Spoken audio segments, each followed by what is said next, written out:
Gaming dates back to the time when it was a kingly affair, decider of victories in wars, and also a form of royal celebrations. Today, even though the purpose of gaming and the gamer profiles have become a lot more diverse, the essence stays intact even on our portable devices. In our panel today, our esteemed panelists will take us through this epic evolution of the concept of gaming and shed light on how mobile gaming is the present and the future of the gaming industry. Today on the panel, we have Mr. Anurag Sachdeva, Director of India and Southeast Asia at Rovio Entertainment. He's the man responsible for creating a nest for the game Angry Birds in the country. Next, we have Mr. Rohit Roy, a celebrated actor and the man who started the game IQ Trivia Live with actress Shilpa Shetty, which went on to become a huge hit amongst the Indian audiences. Next, we have with us Mr. Amin Rozani, the founder and MD at Spartan Poker, the biggest poker gaming company in the country.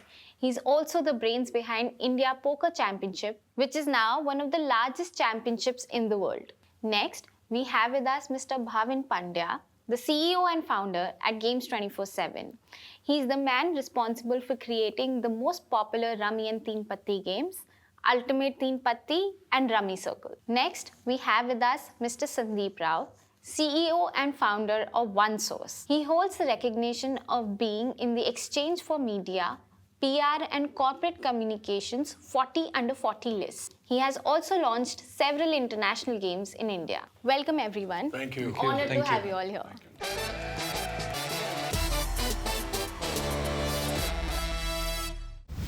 So to kickstart the discussion, my first question to all of you here is that how has the gaming industry evolved from traditional video games to PC gaming and now to portable devices like our mobile phones?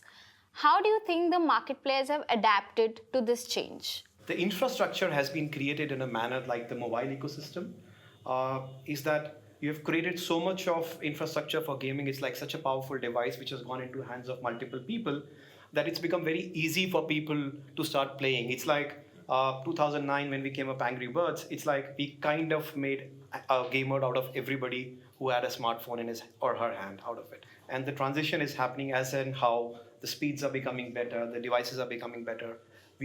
More and more people are able to, showcase their talent and engage more on this platform. What I came to understand is that because of the boom of smartphones in India and across the globe, that has given a major fillip to the industry. Everybody's now, it's now accessible. I mean, I bought an Xbox or I bought a Donkey Kong, I'm talking about my time, or play Snakes. And now everything can be played via your phone. 2010, about 20 million people were gaming, right? The major players globally in console gaming, which is the PlayStations and the EAs of the world, those folk turned around and at some stage said, boss, this is not working out for us, simply because the pie is not large enough for us to have a share of it. Switch to 2018, and all of a sudden we've got about 250 million gamers, right? And a large part of that, exactly as was said, is because of the fact that the infra has come into place, right? Data has become cheaper. We're talking about online gaming. The word online doesn't exist without the infra being in place. Just an anecdote here, right? Back in 2009-10 when we started, right, we'd really worry about the big festivals that come, right? Diwali and, Sankranti in the south, where we'd be like, okay, people be away from their computers, they won't be able to play. And now that problem is non-existent because everyone has their mobile phones. It doesn't matter where you are and what you're doing. You can always pull out your mobile phone and play a game. Another dimension to the evolution is earlier we used to play with the computer. Now it's become peer-to-peer.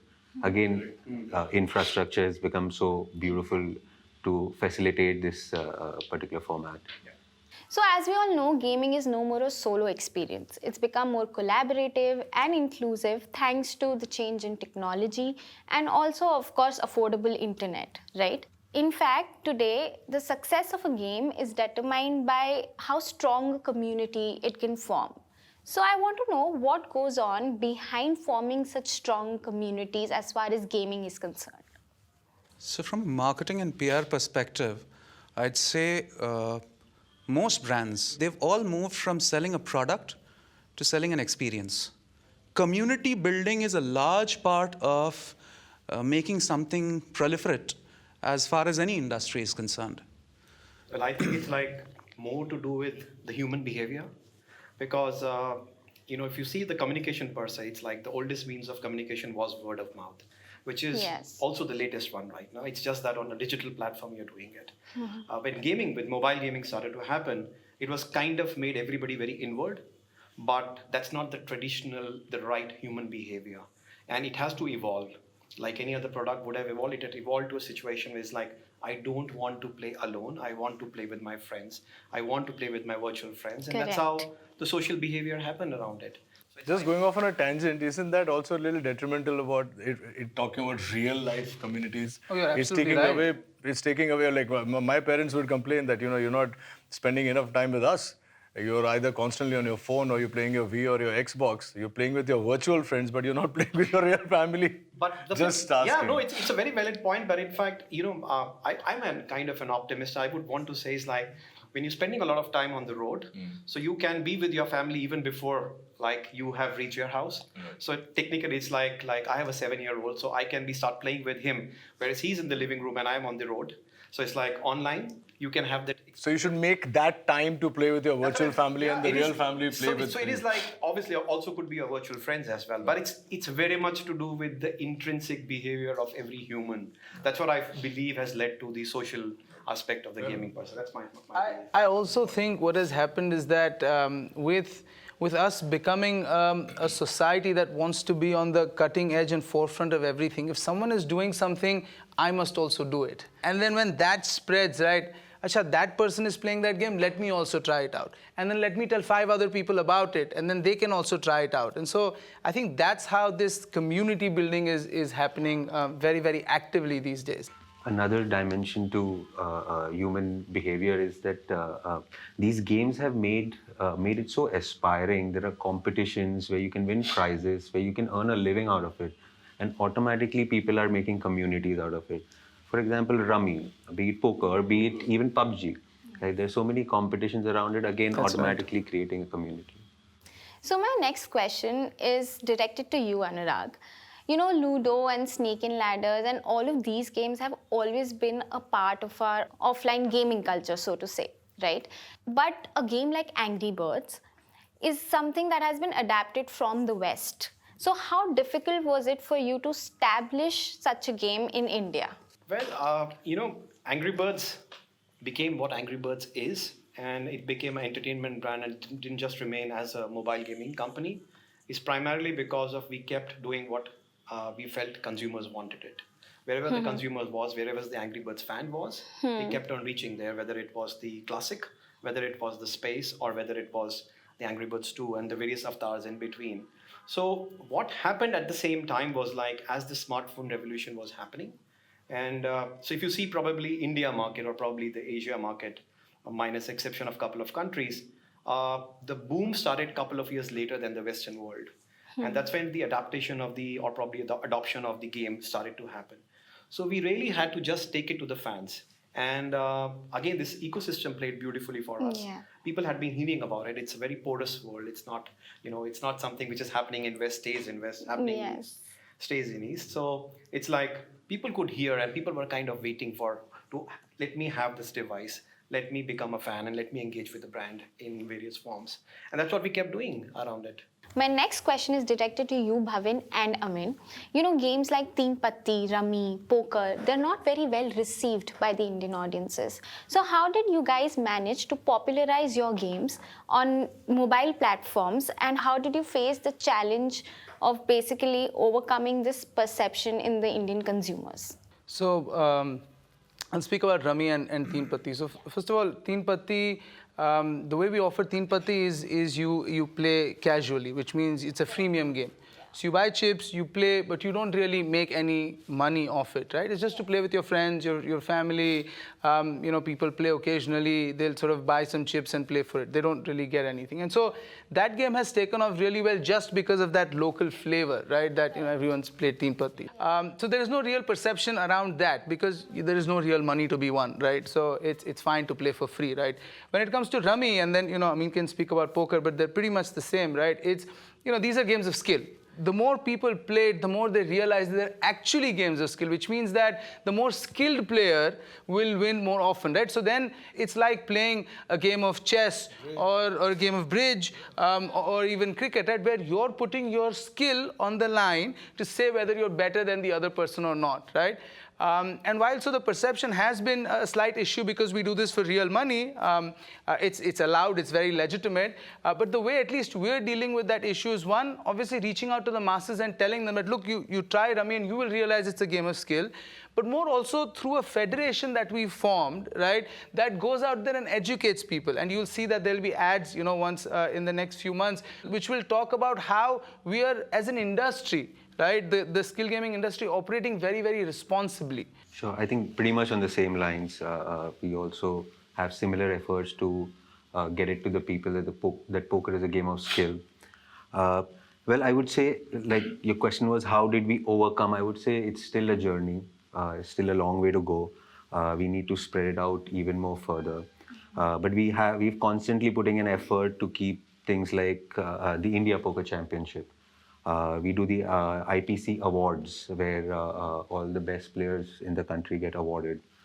We get people like Vishwanathan Anand to come out at mainstream and say that, I play poker, or probably Chris Gale coming out and say, I play poker. So that way, at least the followers at least look at them and say, okay, these are not the guys who are going to promote something which is not legitimate.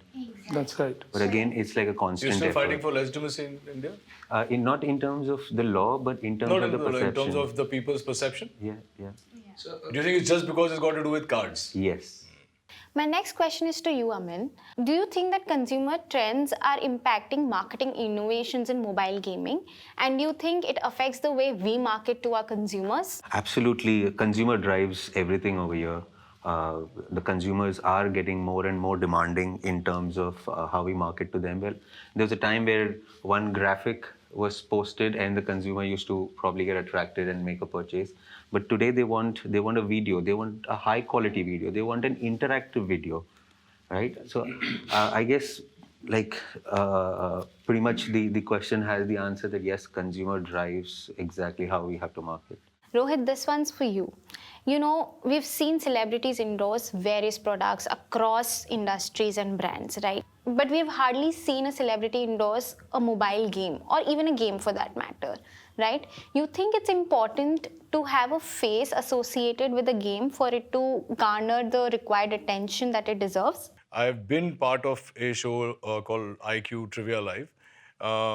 It's a regular show. What sets it apart is that we live in a country where we live for celebrities, with celebrities. A show like Big Boss in our country is with celebrities. It's unheard of anywhere in the world. India is driven by celebrity power. Whether you like it, I'm very happy with it because I'm on the other side. So I enjoy the being on that side of it. But what sets it apart, like you guys spoke about Chris and a few other people like Vishwanathan Anand, it gives you it makes it bona fide. If I'm hosting IQ Trivia Live, they know that I have a track record as a host. I've been hosting from probably the first or the second such show in India. Back old in the days of DD Metro, etc. I used to do a show called The Price is Right. Similar, you'd win products, people are happy coming and playing. It was a family affair, like how we used to play housey, etc. The moment you put a face onto that, it becomes recognizable. Arey, yeah, Rohit hosts IQ Trivia Live, let's go try it. Somebody here was telling me that every afternoon they'd sit and 4 people would play, because I used to do it twice a day. Sandeep, your specialty lie in PR. You're one of the most renowned PR people in the country. What do you think about celebrities being a face of a game? First, let's assume that every game out of 100 is going to work, right? Utopian situation. Then apply the metric of if we have to break the clutter, then yes, there are certain differentiators, whether it be PR, whether it be integrated marketing as a whole, there is something that needs to break the clutter. Yes, I would definitely say that celebrity endorsement works. It can't be somebody who comes, shows his face and walks away. There has to be a certain amount of involvement, right? You can't fit a square peg in a round hole.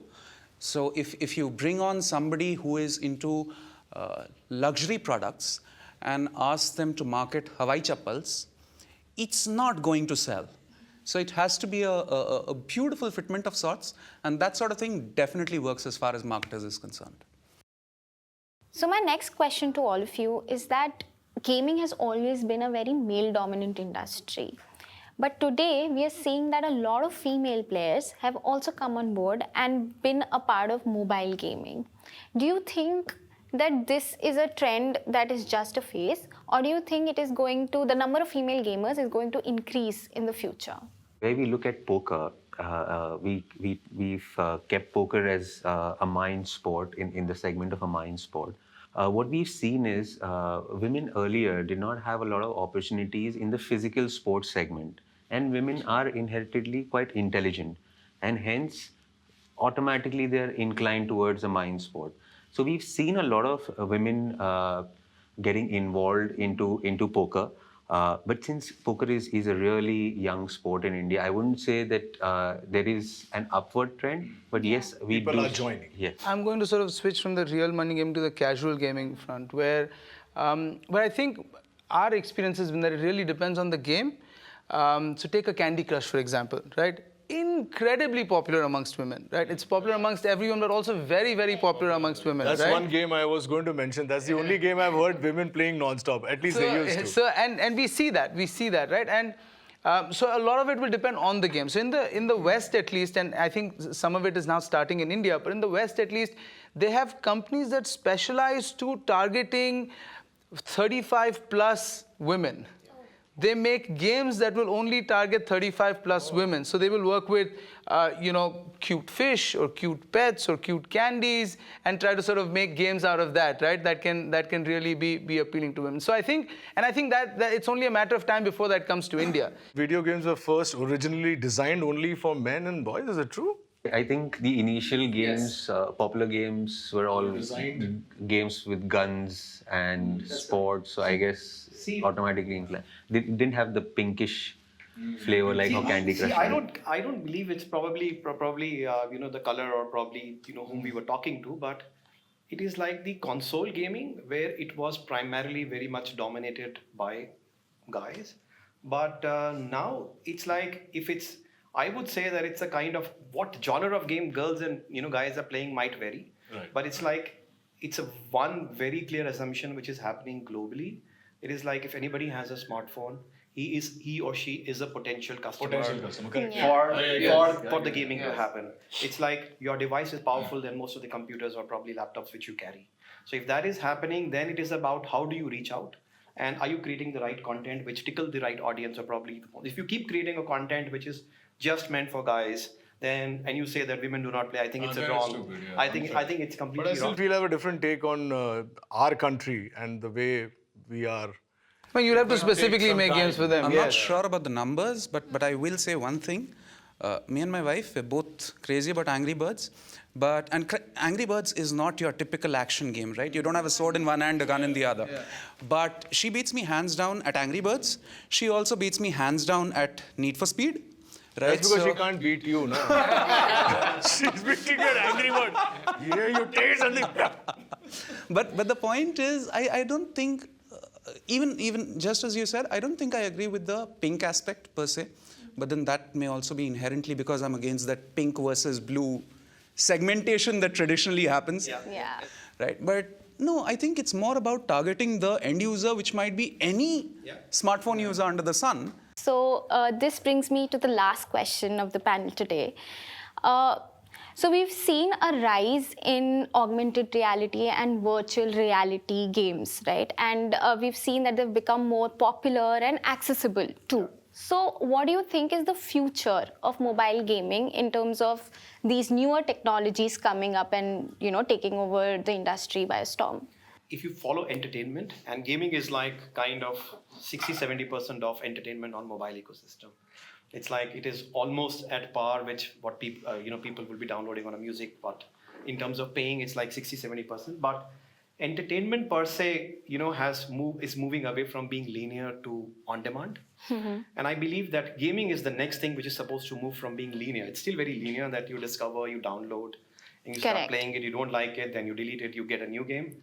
That is something which is again supposed to become on demand. Yes. And with 5G coming, which is a reality, even like we have invested and we have created a company which is 80% owned by Rovio. It's called Hatch. And we're coming up with first for the kids audience, Hatch Kids, which is like cloud gaming. So Okay. it's like less than 100 megs app, but more than 100 games lying on it. You don't Oh, need to download. It's like you engage with the platform and you play on the cloud. So that will be like on demand. Like press play. I don't like it. I move to the next game. I don't need to discover. I don't need to search. I don't need to download and go about. Wow. That's what I believe, that if consumer behavior has to hold true, Mm-hmm. why is it that the biggest chunk of entertainment is still very linear in nature? Has to become on demand kind of. But to your question about augmented and virtual reality, right? I don't know if you guys know of this game called SimCity. Sim stands for simulation, right? This was back in the late 90s, early 2000s, like a huge storm. Like everyone wanted to play that. The US media was going crazy with how this is the next biggest thing that's going to happen to gaming. And it sort of fizzled out, right? And there was an article a few years ago in the Times that also spoke about how augmented virtual reality could also have the same fate, which is that there's a lot of buzz around it, but the infrastructure that has not developed as much as it should to be able to support it. On the technology front, honestly, I've been visiting the NASSCOM India Leadership Forum for the last 6 years now. And we've been hearing about big data for the last 8 years. AI and ML, honestly speaking, are those monikers that get thrown about by everybody. A lovely example is, in fact, SimCity. There are certain stray examples that work beautifully. And it's inevitable. At some stage, it will happen. Is it going to happen tomorrow? I'm highly doubtful, like Bhavan said. All right. Thank you so much, everybody, for sharing those lovely insights with us. you. It was great having you all over here on the show. This is Mehak Mathur signing off from Brand Adda. Kiska Brand Bajega gives you a chance to visit our studios and interact with India's biggest celebrity brands live by answering a simple question. Who hosted the game show IQ Trivia Live? A. Anurag Sachdeva, B. Bhavan Pandya, C. Rohit Roy, D. Sandeep Rao. Answers to us by commenting on our Instagram post and following our page at Kiska_brand_Bajega. The talent in India is so deep, and we just need to encourage more and more people to come in. And I believe at Spotify, as we grow bigger and we have more and more Indian users coming in, and of course the other global users we have, we believe we can take the Indian artists not only within India in a bigger way, but we can take them to the world in a bigger way.